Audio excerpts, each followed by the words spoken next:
Yeah, college wasn't really that hard to get into. The doors weren't that heavy. Hey, shh. Welcome back, everyone, to Not Another Needless Sequel, where we watch movies and propose unnecessary prequels, sequels, reboots, and remakes. My name is Kane. With me, as always, is my co host, Kelsey. Hey, yo. This week, we're taking a look at 2016's Neighbors 2 Sorority Rising, and as always, there will be time codes below. So, what did you rate this movie? Give it a 1.5 out of 5. Awful. Absolutely awful movie. Nothing was funny about it, really. Well, I mean, I wrote down some stuff that I thought was funny, but I also rated it a 1 out of 5. It's not good. It's not well made. Seemed cliche. The character of Chloe Grace Moretz was annoying because she just kept throwing like little tantrums. I just thought that they just tried to rehash all the same jokes, and I think that that's never funny. It's funny if you do like one specific joke over and over or something, or like you make a reference to the fact that it was an old joke, Yeah. but they did the same thing where they went to the dean and asked them to shut down the sorority, just like they did with the frat in the first one. And the dean did the same thing where they presented what the headline would look like and why that wasn't good. They did the same thing kind of with the baby picking up a condom in the first movie. Now the baby's holding a vibrator through this whole movie. It's a princess toy from a new anime. That one got funnier as it went on, but it was still the same. I hated it at the end when they had their friends had one and it had a ball sack on it and it wasn't colorful. Yeah, that one was not a vibrator, that was a dildo. Yeah. And it was way less cool. I just think like none of the jokes being exactly the same were like those jokes can't be done a second time and be just as funny in the same set of movies. Yeah. But with a budget of 35 million, they still had a box office of 108 million, so not a total loss, but it only holds a 64% on Rotten Tomatoes with an average rating of 5.8 out of 10. That's still way too high. It's definitely middle of the road for people on there. Some people praise the movie, honestly, from what I saw, but other people said it's kind of what I'm saying, that it's a lot of the same jokes. I don't know. It's just not good. I mean, they didn't feel like they were sitting there writing and naturally came to the conclusion of doing the same joke. It feels like they looked at the first movie and was like, what did people like? And just wrote that on the second script and then like changed the names. Yeah. So when the movie starts off, you see Mac and Kelly are trying to sell their home, and Hold on. Let's start with the opening sex scene. I'd Because rather if not. that ever happened to me, I'm done. That's disgusting. I don't. That's all we have to mention about So they it. start off the first movie. I guess I'm going to end up talking a lot about the first movie. If you haven't seen Neighbors 1, the premise is a couple, Mac and Kelly, move into a house with their new baby, and the fraternity next door causes them issues the whole time, and they're just at war. So Mac and Kelly in this one, when it starts off, I guess, yeah, like you said, with the sex scene, and she pukes on him because she's pregnant. They did this same joke in the first one, minus the puke. They're having sex at the very beginning of the movie, and then they notice their kid is in the playpen looking at them. And Seth Rogen keeps being like, turn around. No, she's watching. And Kelly is like, no, she doesn't know what she's looking at. And like, that was funny. The puke part was not funny. Disgusting. I just don't really like puke in movies, to be honest with you. I don't either. Like, if you're going to do it, just don't show it. But they always feel the need to add a physicality to it, and it's gross. Yeah, sorry, but their house is an escrow. Yeah, so what that is, which I didn't know until this movie, so even I might even be telling you wrong. This is what the movie says it is they are basically in the process of selling their house to a couple, but the couple has 30 days to basically pull out of the house buying deal with, if they come by, which I hate that whole, they were like, yeah, the neighbors can pop, or the new owners can pop by at any time. If I buy a house, maybe I'm the dumb one, but I'm not going to that house every week to look at it and be like, just making sure everything's still okay. And that's what they do. And I thought that was a dumb premise to like, the first movie, the premise was that they were going to sell their house to get away from the frat, and they couldn't. Now, which, again, they were only selling their house in the first one to get away from the frat. And the second one, it shows you the frat house is not there anymore. Fucking Delta Psi moved, if there's still a chapter in that college. And I don't know why they're moving now. I guess because they're having a second baby, but They're like... getting a nicer house in the suburbs. But It kind of seemed like they already lived in yeah, the they suburbs. already Yeah. did this, you know? It feels like they're not moving from an apartment. That it's just another thing where it's like you guys barely changed the plot. I don't know. Rose Byrne, I did mention she was pregnant in the movie, but she was also pregnant with her real life son Rocco while filming this movie. So, to get to the enemy, Shelby is going to a sorority and she's like, I guess, thinking about pledging there. Selena Gomez, for some reason, is part of that. It's just weird they paid her to be in that scene for 5 seconds. But at this sorority, they say that you can't party, which apparently is a real rule, that sororities are not allowed to throw parties. I didn't know that. But Shelby don't like that. She wants to have fun and just party. And she brings up a point about sexism, that frats are allowed to have parties. And then they go to a frat party because they're like, well, it's okay because the sororities all just party at the frat houses. And it's just gross. I mean, they walk in and this fucking dude walks up to two of them and is just like, do you want to go upstairs? And they're like, who are you talking to? And he says, well, I don't want to be rude, but I really don't have a preference. The girl's drink gets drugged, or maybe that's later on in the movie, but they're showing you that fraternity parties are like really predatory. They can be, I guess I should say. And I want to say, like, of as much as I hate this movie, that part of the movie, like, I thought was a good route to go, especially with the first movie showing you the inside of a frat and all kind of the gross shit they were doing. Like, it makes sense almost to go look at it from this point of view of a girl and seeing, like, how frats are fucked up. And they can Yeah. be. Like, Greek life in general can be fucked up. Anyway, Shelby's gonna start her own sorority so that she doesn't have to deal with these rules. And she ends up wanting to get into the old Delta Psi house. But before we get to that, I do have to mention that Teddy, his whole frat house, like all his frat brothers from the first movie, are all like moving on in their life. Like you can see they're taking steps. I don't know what the guy's name is. Pete, Dave Franco's Peter. character. Like he was in the first movie a lot more, but he was in this one just to show that he, I guess, is still part of their life. And he's getting married. But because he's getting married, I guess Teddy's been living with Pete, and they ask him to move out. What I understood though, like in the beginning, before they made Teddy seem like a total loser again, I thought that like Teddy had his own job and his own career, and so did Peter, and they just happened to still be living together because they were two single dudes. No, they said that Pete still works at Abercrombie and Finch, where he started working at the end of the first one as a shirtless model, but he said they're not doing shirtless models anymore, so he like doesn't really know what to do because he's like dumb. You mean Teddy? Oh yeah, Teddy. Yeah. So Teddy doesn't have anything, and now he's being asked to move out, which I get that he shouldn't still be living here, but Also, they could have got their own place though. he goes, though Teddy, like, he goes and run, even if they got their own place, I think he wouldn't have been able to afford, like, Abercrombie and Finch is not, or Fit, I don't know how to say the name, to be honest. Bitch. Is it Fitch? Is it with a T? Fitch. Yeah. Well, I never shopped there, so I didn't either, but I know. sorry, I'm not up to date on all the latest middle school fashion. You are, though? You know what all the kids are getting done at Claire's? In the first scene that you see Teddy and Pete in, they dance to Footloose. And Zac Efron was apparently originally cast in the 2011 remake of Footloose, but he pulled out to do Charlie St. Cloud. Teddy runs after finding out that he has to move out barefoot back to Delta Psi's old house. Real weird thing to do. I don't know how long it's been, I guess. 3 years, maybe they said?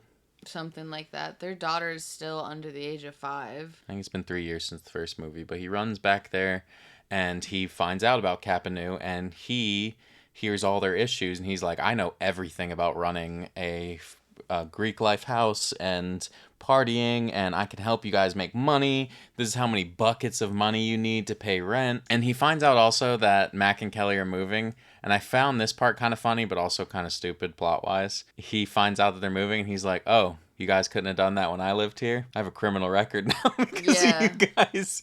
He says, I can't get a job anywhere. What was his criminal record, though? I mean, they did a ton of shit that could be... Yeah, I guess, but... But, you know, I mean, I agree. There's no reason why they're moving out now. But I guess, you know, when they tried to move out the first time, they were told the housing market was terrible. That's also true. So Capanu decides to use Teddy's services to make them, you know, a top partying sorority. Yeah. And in return, obviously, Mac and Kelly start hearing their partying. Yeah. And Mac and Kelly go over and try and ask them. They do the same thing. Same thing they did in the first movie. They're like, we'll just go over and talk to them. And they go over and talk to them. And my thing, and I don't know, it seemed interesting to me that you said that Shelby, you feel like she's just throwing tantrums the whole time. Because I felt weird about it because when Mac and Kelly get into it with Teddy in the first movie about the partying, they're immediately like, at odds with each other after the first time they call the cops. Mm-hmm. But Shelby is like, oh, yeah, I totally understand what you guys are saying, but I'm sorry, I'm just really trying to do this. Like, women aren't allowed to party. Like, I feel like she's, in a sense, being reasonable. She's like, she's hearing them out. She lets them talk again. Then she's just like, in fact, it's not like she kicks them out. Teddy shows up and is like, she said go and like get out, and kicks them out and is like, yeah, we're doing this. And I thought Teddy was done with that grudge. And I guess you could say that it's all him just falling back because of him being upset about having to move out. But him and Seth Rogen at the end of the first one, they were modeling in front of Abercrombie together. Yeah, I thought it was, yeah. Anyway, so the whole movie now is just back and forth. Capanu versus Mac and Kelly. They're doing all the same Mac and shit. Kelly called the parent, which I thought was a good. Yeah, when the dad shows up and just does nothing. He's like, "Oh, you did this," and I don't know. Okay, let's get you some jeans. I mean, so many of their things are just pointless. Like, they put bed bugs in there. Mac and Kelly put bed bugs in the sorority house, and they have to fumigate. And that just doesn't really go anywhere. Like, yeah, they're gone for like a few days, and the house is draped over, and then it just moves on. And they're like, oh, we have no money. I guess we have to throw another party. Yeah, they keep throwing parties to make money, which, they did that. They did the same bit in the first one. They flood the basement. Well, we have to throw a party to make money. Or I think maybe they sell dildos to make money at that time. They sell the dildos, yeah. There's a fucking scene where the sorority girls throw bloody tampons, used tampons at them at like a window, and Teddy says something like, oh, the fake blood was a nice touch, and they're like, oh, that wasn't fake blood, and he's like, oh my god, you guys went way too far. And that's disgusting. I thought that was funny, the way Teddy reacts. He's just like, Jesus. Yeah. Then they fire Teddy. Yeah, because when they're going to have this big party to make back the money, they're going to sell weed. And they're like, we're going to report all the other drug dealers that are going to be selling at this tailgate party, and we'll be the only ones with weed. And Teddy is like, that's really risky. We shouldn't do that. And so they're like, oh, yeah, actually, we don't know why you're still here. We don't need you. Yeah. Like, we got this started. I actually feel bad for Teddy because, like, he's getting kicked out of his friend's house, who's getting married, who he was... didn't know he was gay for a long time, which he mentions, like, he wasn't hurt by it, but he's like, we're my best friend, and you didn't feel like you can confide in me. Oh, yeah. So then he's going through that with his friend, and then but when they call him out, you don't think they're like, you're like an old man, and you're, not old, but, you're an older dude now, and you're helping a sorority? It feels weird. At least he wasn't trying to sleep with them. Yeah, like, their other fucking friend. Yeah, disgusting. Yeah. What is his name? He's not Jimmy. Even... Is it Jimmy? That barely looks like him.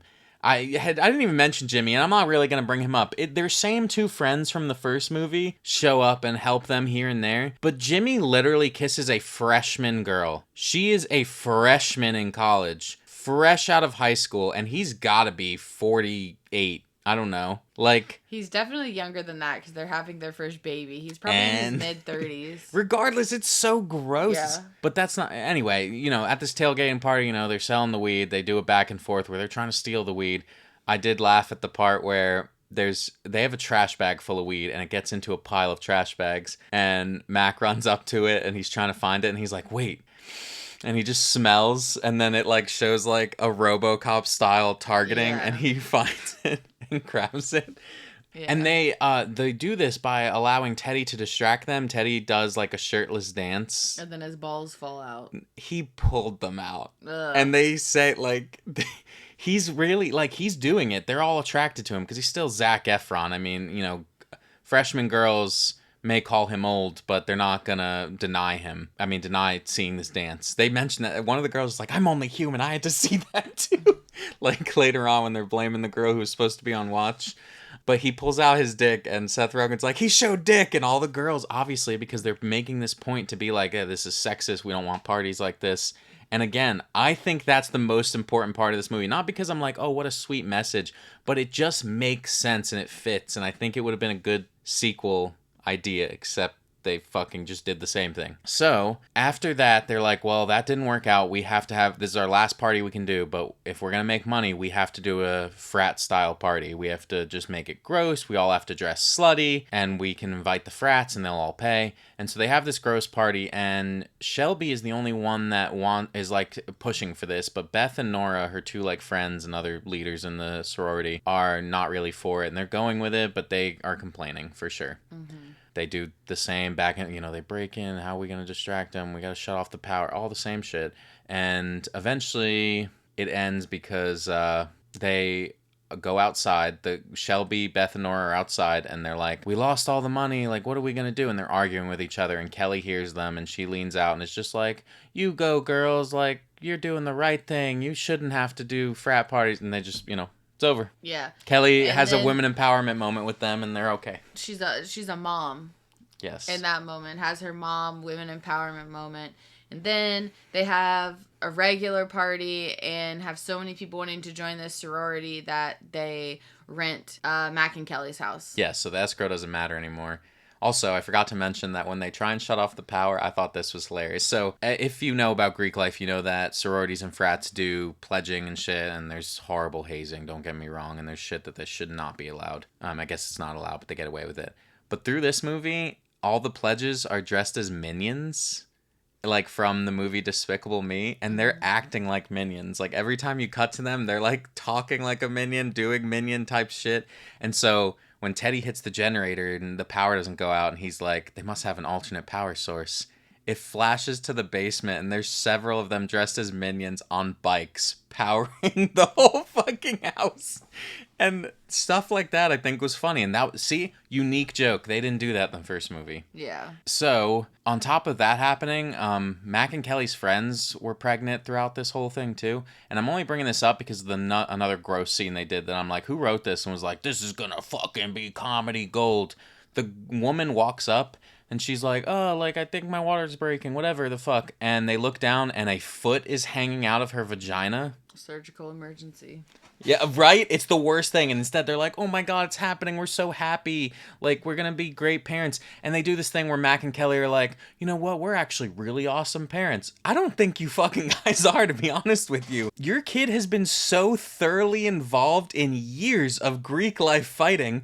She has been running around with a vibrator this whole movie, and you don't just take it away. You're like, oh, she keeps finding it. Is she finding it in the top fucking drawer? What are you doing? You're just leaving it around for her? It's her princess. Oh my God. I just, the fact that the message they gained from this movie, and I wouldn't have even thought about it. I heard them say it, but then as I was reading the plot for this movie on the Wikipedia, it says the same thing. Mac and Kelly discovered they were great parents the whole time. The fuck they were. They're terrible. And even in this movie, I don't I like them less in this movie. I'm just like, what are you guys? It's always something with you fucking people. Teddy also is shown he became a wedding planner. Works for him because he loves to plan parties, basically. Mm-hmm. As we end this movie that basically went nowhere and I felt like did nothing, I want to say my last few pieces of trivia. The theatrical release poster for this movie is a parody of the Captain America one that has Iron Man and Cap facing each other, and then you can see on each person's side is the several different heroes. Mm-hmm. So they have that same setup for this movie for the poster. I thought that was cool. Where'd Teddy go? Because he fought on both sides. I don't remember now that you're saying that. I think he was on the side with Seth Rogen.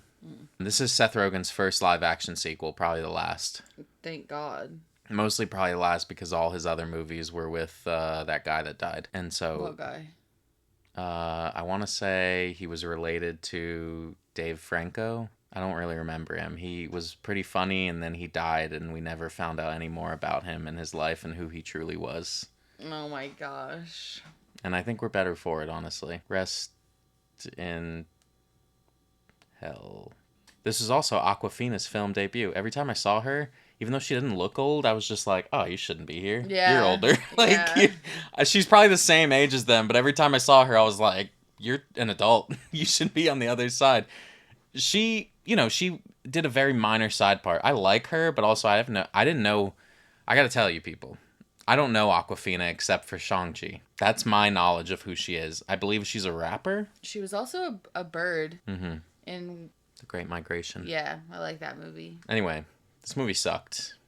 It did suck. Bad movie all around. No sequels needed. So I mentioned early on with the movie that they talked about how there's rules that sororities can't party. And I looked it up and it was true. And so I grabbed these two random stories. I just looked up stories of people talking about weird rules or things that happened in their Greek life. And I was going to read those off to you. I believe these were on Reddit, but they were on a fucking BuzzFeed article, so excuse that. I wasn't in a frat, but my friend was, and every year in November they would have a party called Beach Bash where they would put 14 tons of sand in the basement and add boardwalks and lights and music, and everyone would come dressed in beachwear. This was Wisconsin in the winter. That sounds badass to me if I don't have to clean it up. I don't want to be a part of that frat. What do you think they did? Just a vacuum cleaner? I You know how heavy that would be? No, it'd have to be more. They probably had several people with shop vacs, several pledges with shop vacs. That's what I'm saying, though. 14 tons. That's 28,000 pounds. And you know what else is? You're never getting all the sand out of that basement. No, you're not. There's no fucking way. Anyway, I still think it'd be cool and I would have went to that. A fraternity on my campus got in trouble for hosting turtle races in their basement due to 6 brothers contracting salmonella after kissing their winning turtles. It was literally treated as a public health hazard. I'm gonna just go out and say, fucking turtle races, awesome. There's less... I mean, that's not so bad, right? Apparently, I read, too, about that story. I didn't put it in there, but that they took care of the turtles, like, very well. Yeah. Like, it wasn't, like, a terrible, animal abuse situation. Anyway... Neighbors 3 Zombies Rising was released in 2016 on Seth Rogen's Twitter account. Do you think there should be a sequel, though? No. But you didn't see that one, though. What if it was I really don't think good? it was real. That was real. I don't believe that for a second. It that is it's a movie. literally a short film. Oh, a short film, so it's not even like a real film. I mean, Zac Efron and Seth Rogen are both in it. You may have just done It Ends With Us, right?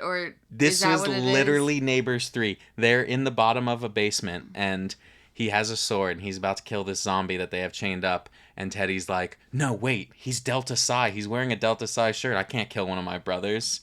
And then it ends, and that's it. And then it cuts, and it was like Zac Efron describing his idea for Neighbors 3 on set. But it's real. Neighbors 3 Zombies Rising. So do you think it should have a sequel? No. Did you think the first movie should have had a sequel? No. I don't think they should do a sequel now. I think just let this go. But I do think there should have been a sequel. I think my sequel is what it should have been, but we're not there yet. What's your sequel? It's called Neighbors Suburbs. Wait, what's your pitch line? Oh. Here we go. What if we continued to do the same thing? Your pitch lines have been inadequate. That's fine. So I don't think anyone should see my sequel. I don't think it should be made. your pitch line is not meant to be needless. Just the sequel. Okay. Hit me with your sequel and I'll What come if up with a Greek pitch life line. moved to the suburbs? Yeah. Could you translate that for somebody poor who might not really... I mean, what does that even mean? What does it mean? What if a nice rich college had a nice rich group called a frat that moved into a nice rich house? Yeah. What if? Isn't that what they did though? They were saying it wasn't the suburbs. So let me get to my sequel. Okay. Thanks. Yeah. What was it called again? Neighbors 2 Suburbs? Neighbors 3? Oh, Suburbs. Sorry. Electric Boogaloo? Electric Boogaloo. Well, are you reading it? No, I can't read. You can. I can't read. Who's Miles Morales?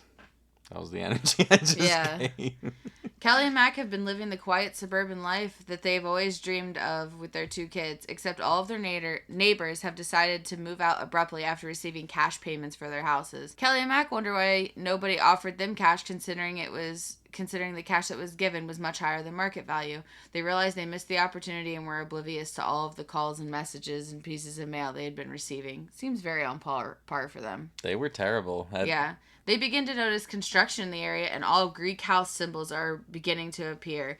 In comes Teddy. He's the new supervisor for all of the frat and sororities at the college. He found a way to stick to partying and get paid while doing it. The sorority in the neighborhood, from the last movie, was such a hit, and all the college kids could party that went without issue, so they decided to move Greek Row, the entirety of it, to the suburbs. Insert Kelly and Mac trying to protect their daughters and take on all the frats and sororities. They initially go along as the neighborhood remains quiet, but once summer ends, the parties never stop. When they see their teenage daughter flirting with some of the college boys, they freak out and decide to intervene. Remember Teddy says to Rose Byrne when he sees her? He's like, Kelly, if you still want to, I'm open. And she's like, oh.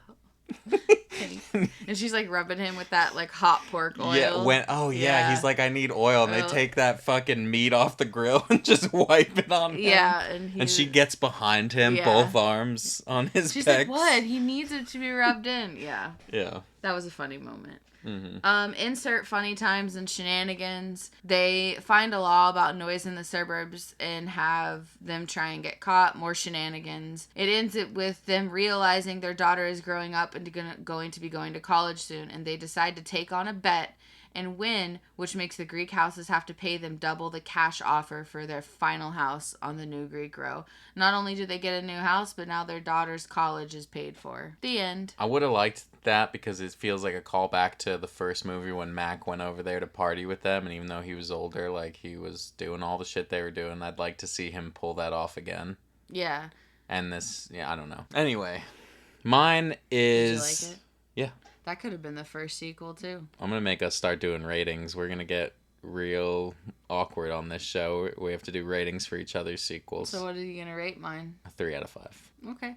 Don't know, but if you're going to do this, you can't just be retaliatory with your... You know what we could do, though, is read each other's sequel and then, like, get our phone or write down what we would rate and then flip it. That way you can't be retaliatory. In a way, this is a sequel to the first movie because I am rebooting this second one or remaking it. Awful. Like, this was nothing. So, Teddy did not just become a loser. So you wrote a sequel to the first one, even though we did the second one? No, I did a remake of the second one. Oh, okay. Listen. That's how we get the Neighbors, the original Neighbors sequel. I totally Prequels, understand. sequels, reboots, and remakes. Okay. This is a remake of Neighbors 2. Yeah, he was doing his best, everyone. Oh my God. Yeah. Okay, go ahead. Teddy did not just become a loser, but is still learning how to grow up. Teddy has risen up through Abercrombie and is hoping to soon get a social media manager position. See, I feel like that fits the year, fits something he could do within the company. Teddy has just purchased a house right next to his old frat house as he still holds Delta Psi close to his heart. We also see Teddy propose to his college girlfriend, and then they'll make jokes the whole movie about how she cheated on him in the first movie, and, like, you know, that'll be just a casual, like, one-liners dropped throughout.